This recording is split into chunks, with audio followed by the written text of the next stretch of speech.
Start. उपाध्यक्ष महोदय, अगर भारत की आर्थिक व्यवस्था को हम देखें तो यह कहने में कोई त्रुटि नहीं होगी कि कृषि उसका आधार है। स्टॉप।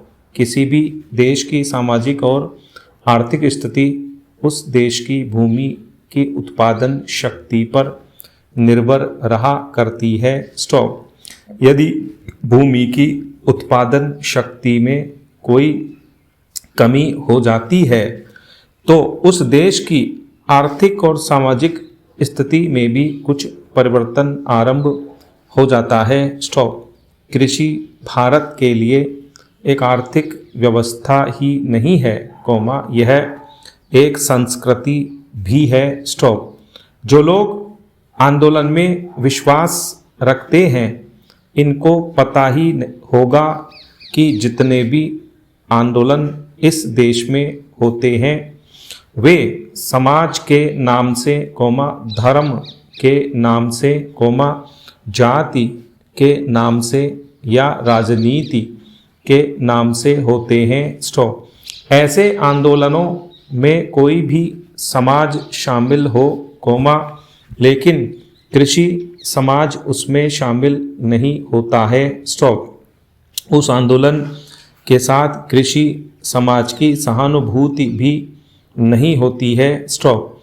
इसलिए यदि सभी बातों को ध्यान में रखकर हम देखें तो इस देश के लिए आवश्यक यह होगा कि हमारी संस्कृति की रक्षा के लिए और जीवन प्रणाली की रक्षा के लिए कृषि पर विशेष ध्यान दिया जाए। स्टॉप।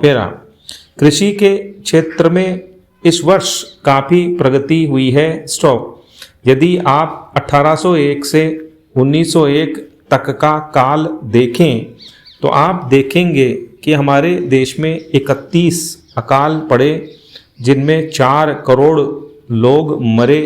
स्टॉप। लेकिन आज हमारे खाद्य मंत्रालय ने 100 रुपये मण के भाव पर गेहूं खरीद कर एक भी आदमी को मरने नहीं दिया, इसके लिए हमारा खाद्य मंत्रालय बधाई का पात्र है। स्टॉप।